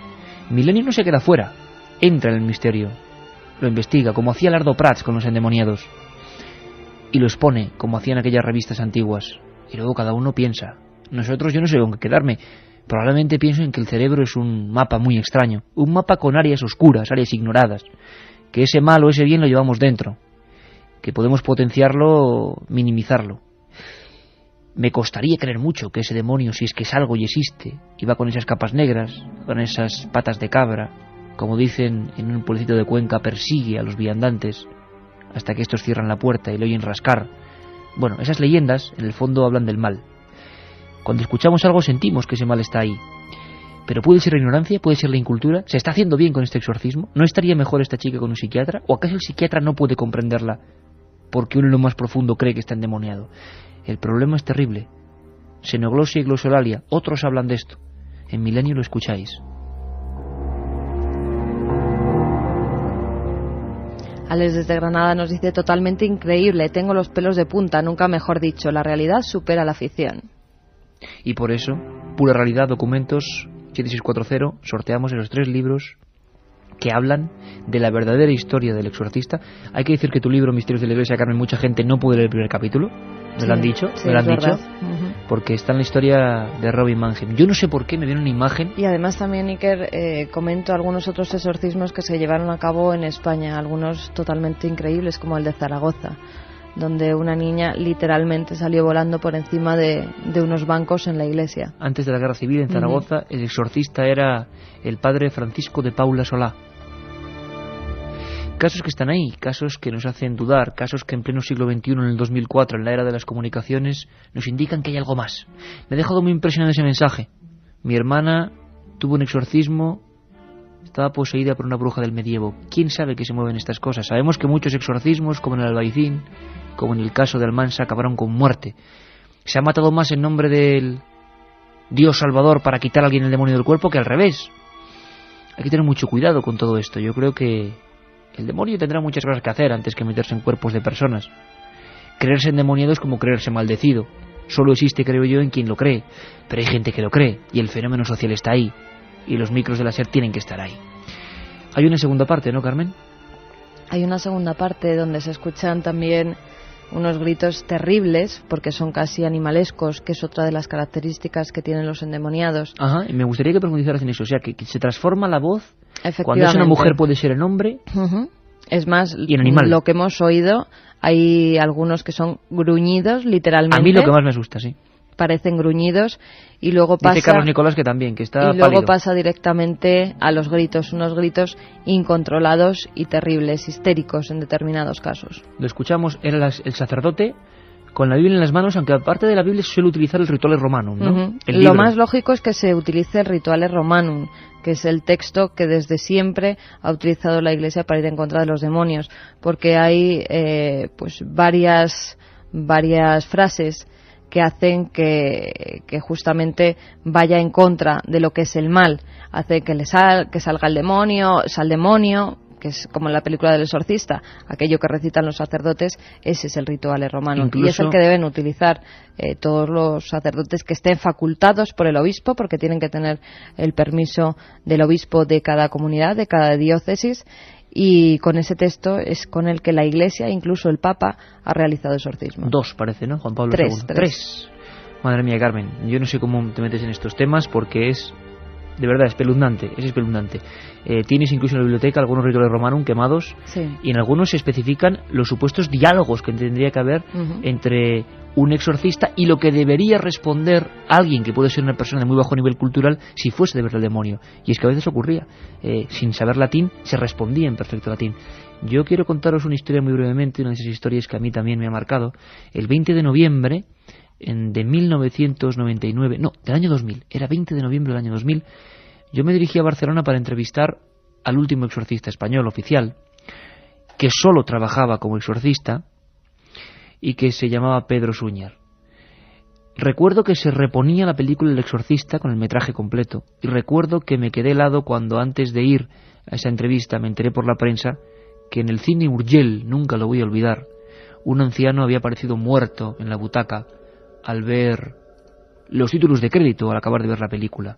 Le había fallado el corazón ante las nuevas imágenes de esa película del año 74, El Exorcista.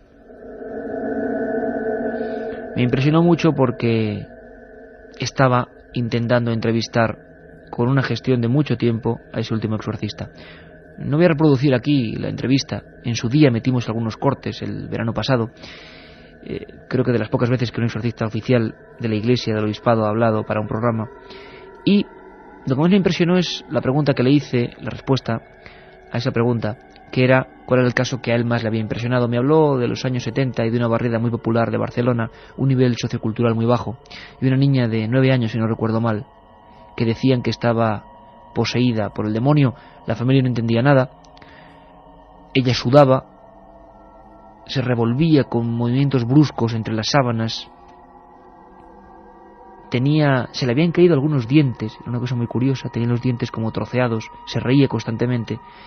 Y el padre Solasi tuvo miedo en aquella ocasión, porque empezó a hablar en latín, en un latín perfecto, durante más de 7 minutos. Vamos a escuchar ese siguiente documento, Carmen, si te parece, que es otro elemento, digo yo, de esa enfermedad mental. Pero la última opinión, como siempre, la tenéis vosotros, cuidado. Si uno es cristiano, admitirá el demonio como dogma de fe. Yo no estoy diciendo ninguna barbaridad. Cada uno que piense lo que quiera. Desde el punto de vista yo me quedo con la psiquiatría. Pero también soy lo suficientemente humilde para saber que la psiquiatría, la psicología, todo lo que tenga que ver con la mente, acaba en un umbral muy difícil de explicar. Hay unos límites muy difíciles de explicar donde hoy nos hemos metido de lleno. Escuchamos. Oblígales Santísima Virgen, San Miguel, para que sirva la veneración de la Virgen. En el nombre de Jesús, rézalo. Ya. Dios te salve, venga.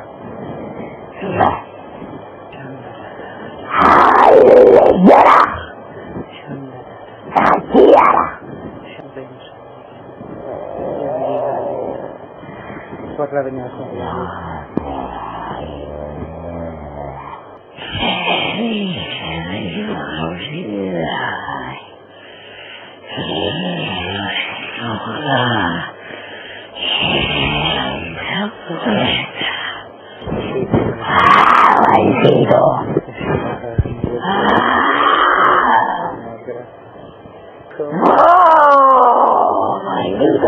Hablar con mucha más fe solo por eso.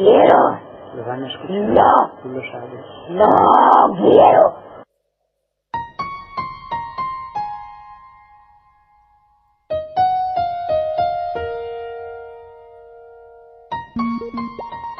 Un viaje en busca del misterio. Milenio 3, en la SER.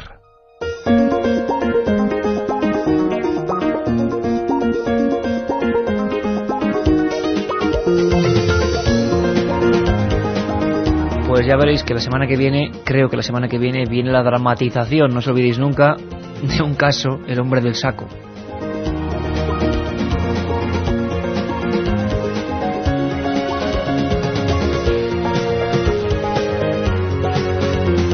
Esta música que nos pone el señor Nicolás, que es Exonic, siempre desengrasa las dramatizaciones y creo que hoy es más necesaria que nunca.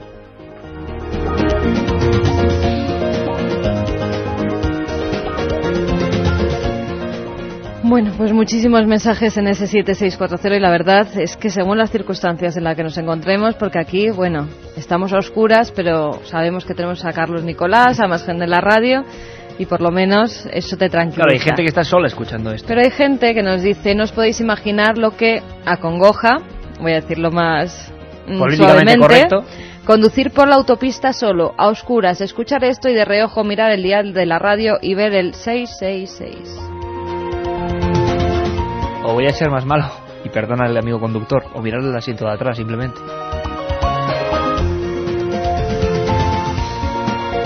Antonio de Sevilla, estoy de vigilante en un olivar y veo sombras por todos los lados. Voy a volver a ser malo porque yo estoy gracioso. Espero que ninguna de esas sombras, mírale bien las piernas, no sean patas de cabra. Amigos que se creen que lo que estamos emitiendo es un fragmento de la película El Exorcista, pues como nada, Jesús de Madrid, que nos dice, ¿no podéis emitir la sesión de la que fuisteis testigos en lugar de un fragmento de la película? Es que no es película, amigo, es que es la sesión. Es la sesión de nuestro compañero, la última. Nosotros asistimos a dos, bien completas, bien terribles, emitimos esos trozos y hoy es la última o la más reciente de esas sesiones donde el caso ha ido a más.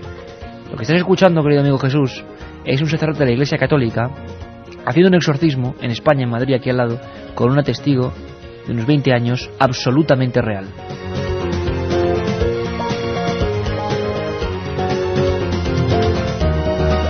Soy taxista de Alicante y estaba comiendo. Casi no puedo terminar. José Luis de Madrid, lo siento, estoy solo de vigilancia y esto me supera. Se me va a salir el corazón y, por cierto, yo estoy a 33 kilómetros de Madrid, en Hoyo. No será por aquí, ¿verdad? Quédate tranquilo.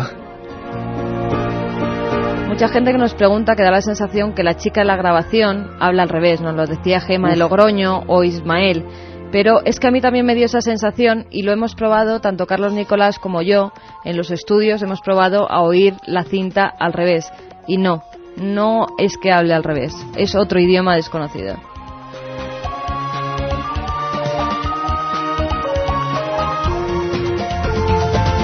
También hay algunos amigos que nos dicen, como Josep desde Ceuta, que puede ser musulmán, que a él le suenan algunas palabras musulmanas. Qué interesante. Vamos a intentar a ver cómo podemos hacer para que esta grabación llegue, para que opinen sobre ella algunos especialistas.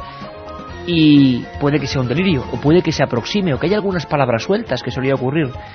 Me estoy acordando ahora del caso de la niña Antonia Batista, que habló en latín con 3 meses en Villafranca de los Barros, así empezaba ya un libro mío, y que acabó siendo condenada junto a su madre. Un caso que fue motivo de un juicio, un caso cuyos documentos notariales aparecieron hace unos años cuando se cayó una pared del archivo de Villafranca. Qué aventuras, qué historias. Parezco el abuelo Cebolleta, ya lo sé, pero cada cosa se relaciona. Hay un porqué, está ahí, y con datos, y con documentos, y con sentencias incluso.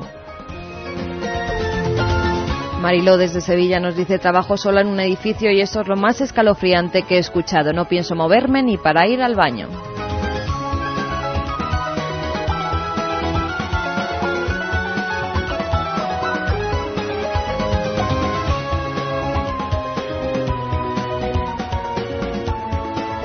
Es la primera vez que tengo miedo con el programa. Estoy sola limpiando un bar. Aquí está todo cerrado. Hasta que no sea de día no pienso salir. Qué fuerte es esto, es espeluznante. Trabajo en una gasolinera, turno de noche, yo sola. ¿Esto es verdad? A mí me suena a enfermedad mental. Es verdad y puede ser una enfermedad mental. Desde luego yo prefiero pensarlo. Soy Juan y será casualidad, pero justo cuando habéis puesto la grabación se ha parado un gato negro delante de mi cabina y se ha quedado mirándome.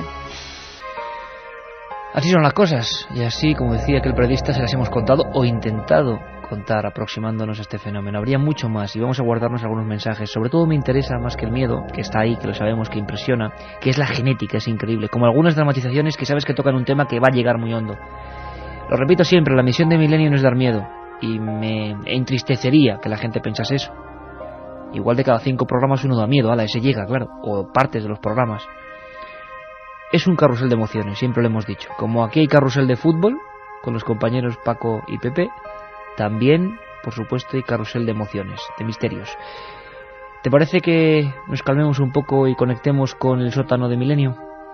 Pues sí, vamos a dejar ya los exorcismos de lado, que ya han sido bastantes Seguiremos con emociones. el tema, Seguiremos con el tema. Han sido emociones muy fuertes. Pero es que vemos que hay mucha gente que está muy afectada en sitios y documentos no impresionantes que pueden hacerlo pasar mal a la gente. Habrá un especial exorcismos, lo hubo en verano, seguiremos con esa historia, os recordaremos la historia de esa gente en España que sigue y que encomendó su vida dentro de la Iglesia a combatir al supuesto demonio. Bueno, lo contaremos, es nuestra misión de periodistas. Como es la misión de Santi Camacho de informador, informar sobre las conspiraciones. Esto da tanto miedo como el demonio, ¿eh? Lo que viene ahora da tanto miedo con el demonio si lo pensamos bien. Santi siempre está, ya lo sabéis, se baja unas escaleras, habitáculo de piedra. Nos va a hablar de armas de destrucción masiva, uno de los temas que están de moda, pero otras muy diferentes. ¿Recordáis que un día nos habló de sonidos que podían matar? Ahora nos habla de una historia que, como siempre, todos los gobiernos, los estados, los organismos militares responden con esa frase siempre tan característica: negamos todo conocimiento. La órbita de la conspiración parece digna también de mentes extrañas, de mentes deformes, pero siempre tenemos ahí nuestro corresponsal en el mundo de lo oculto y especial. Santiago Camacho, tu turno.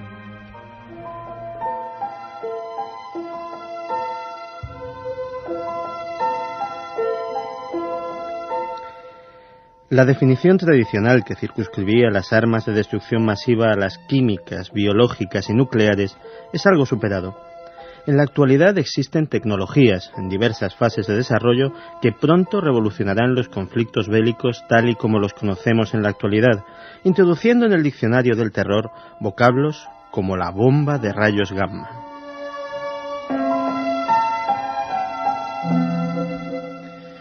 En la actualidad, los científicos militares estadounidenses se encuentran en las últimas fases del desarrollo de una espectacular arma que mata a través de la liberación de una gigantesca descarga de rayos gamma de alta energía. Esta nueva bomba, que tiene la ventaja de que, como la bomba de neutrones, produce una cantidad de contaminación muy baja en la zona donde se ha empleado, facilitando su potencial ocupación o colonización posterior, desdibuja lo que sería el límite entre las armas nucleares y las convencionales, y según diversos expertos en armamento consultados, podría suponer el inicio de una nueva carrera armamentística entre los Estados Unidos y otras naciones que no desean quedarse atrás.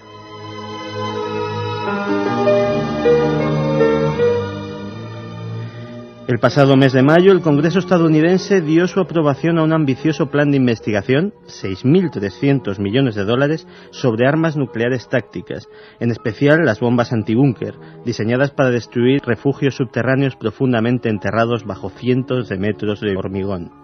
También se ha priorizado el desarrollo y fabricación de las llamadas mininuques, pequeños artefactos nucleares con cabezas de menos de 5 kilotones. El sueño de los militares que siempre han buscado justificar el empleo de armas nucleares en el campo de batalla en lugar de tenerlas como simple reserva disuasiva.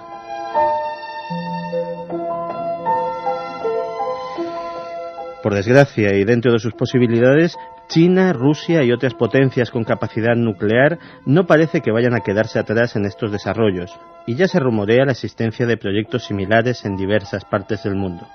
Sin ir más lejos, el gasto militar ruso aumentó un 33% en el pasado año, y parece que se va a multiplicar por una cifra similar en este.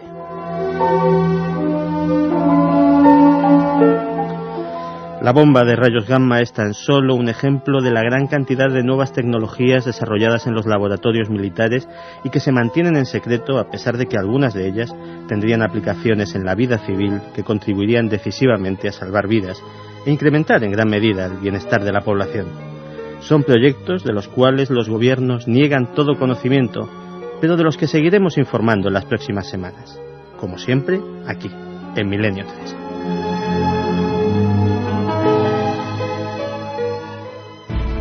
Nacho Ares, y muchos preguntáis por nuevas secciones, pues le estoy dando vueltas la cabeza, ¿eh? Me gustaría que me propusierais, claro que sí, 7640, palabra milenio, está Carmen ya con todos los mensajes porque va a haber ese sorteo, ese libro impactante, Misterios de la Iglesia, Edad. Me gustaría mucho que me dijerais, empiezo el concurso ya, ¿qué secciones queréis para la nueva temporada de Milenio? Que estamos ya prácticamente en ella con todo lo del verano.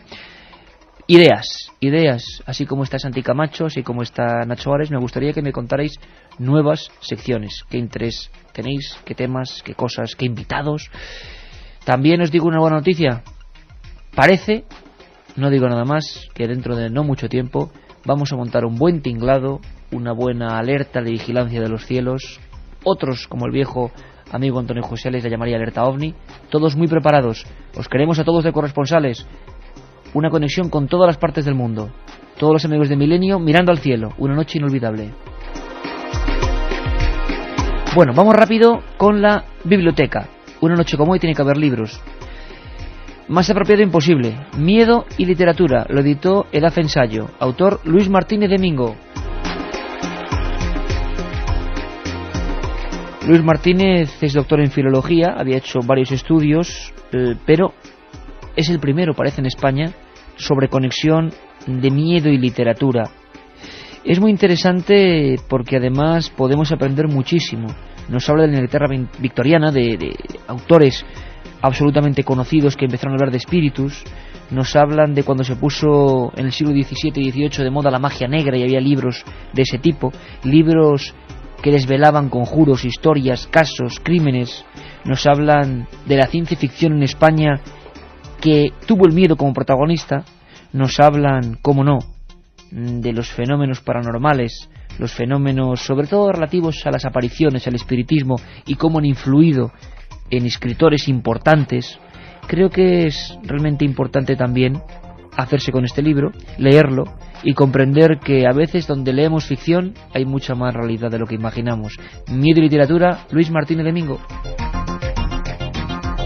Y rapidísimo tu libro, que me has traído un libro de esos que me dan un mal rollo, Carmen, de tu lado de la biblioteca, que es espantoso. Lo llevo en la cartera y es que daba hasta grima, era una cosa rara. Va a aparecer aquí la persona extraña entre los exorcismos. Literariamente sí. Bueno, son los temas que me gustan, ¿qué le vamos a hacer? Pues hoy traigo las larvas del ocultismo, estudio teórico y simbólico del ocultismo. El autor es John Billingbrook, es de la imprenta de Juan Puello y fue publicado en 1916. ¿Y ahí está el original? En el libro el autor nos habla de asuntos como la cábala y asegura que el principal fundamento de esta ciencia estriba en la interpretación de la Biblia y en el arte de hallar significaciones ocultas. O sea, ¿me hablas de 1916? Y ya gente hablando de códigos en la Biblia, Qué curioso. También hace referencia a los signos y emblemas cabalísticos como el círculo mágico que sirve para resguardarnos de los ataques malignos o los talismanes. El autor dedica un capítulo a la magia blanca o teurgia, que trata de influencias celestes o benéficas, y también a la magia negra o goecia, que hace referencia a espíritus infernales o negros que divide en 6 tipos. Nada mejor para esta noche. Qué adecuado. Belcebú, que es el jefe de todos los demonios, Leonardo, el rey de los brujos, Niexca, al que se deben las inundaciones, naufragios y todos los accidentes que ocurren en la navegación, Gop, que promueve los hundimientos y los terremotos, Peralda, que hace que se produzcan huracanes, rayos y lluvias torrenciales, y Dijim, el señor infernal del fuego. Miedo y literatura, y el tuyo era Las larvas del ocultismo. Madre mía. Un libro que se puede conseguir, que ahora mismo sale de la imprenta, y otro que hace mucho que murió. O no, los libros nunca mueren, que salió de la imprenta, que dejó de venderse, pero que puede ser recuperado y que si lo veis merece la pena, claro que sí. Vamos a ir rápidamente con muchos de los mensajes. Estalla el 7640, Hay 3 ganadores que daremos en el último minuto y sobre todo, otra cosa, aparte de las secciones, de vuestra comunicación constante, preparaos porque dentro de poco, aparte de Alerta OVNI, aparte de temas de exorcismos, de un montón de cosas, especial Código Secreto de la Biblia. Estáis preguntando muchas cosas, sabéis que ya está el libro de David Zurdo, Código B, queremos tenerlo aquí, queremos tener todo lo que ha pasado con el código y queremos saber los grandes fallos del código. Sería otra óptica para no creernos tanto quizá eso de que el futuro está escrito. Yo desde luego no me lo creo, pero bueno, otras cosas aciertan. Vuestras preguntas, desde ya, porque van a haber muchas y habrá que seleccionar sobre el código B. Y ahora, lo que habéis contado, lo que habéis sentido con esta historia tan especial de hoy. Creo que al final he escuchado no quiero, estoy... SOS David desde Barcelona. Lo repite mucha gente, ¿no? No quiero. Sí, no quiero. Y es que se entiende, sí que se entiende no quiero. Es algunas palabras que le dice el sacerdote a las que ella responde no quiero en castellano. Bueno, pues yo os planteo un programa, interesante, con exorcistas, con psiquiatras, con psicólogos, con expertos en lenguas. Podíamos penetrar en ese mundo de los lenguajes desconocidos. Un estudiante de psicología nos dice que lo que estamos oyendo no cree que lo pueda explicar la ciencia. Y vamos rápidamente con los ganadores. Anunciación de Logroño nos dice: no dormiré esta noche. Habéis logrado que mi marido se despierte con uno de esos gritos. José María: habéis logrado acongojarme. Me he metido en la garita con el perro y ya pueden robar que no salgo. Y Lucas nos dice: Carmen, me leeré con entusiasmo tu libro, pero el primer capítulo ni lo abro. El primer capítulo, que era la historia de Robbie Mannheim, el niño que fue investigado oficialmente y que dio origen a esa tremenda novela que luego fue película, de William Peter Blatty, El exorcista. Nos acordamos todos de esa imagen, ¿verdad? Llegando a la casa. Bueno, el viernes muchas más cosas. Milenio 3, por cierto, Ponferrada, muchas gracias por la acogida.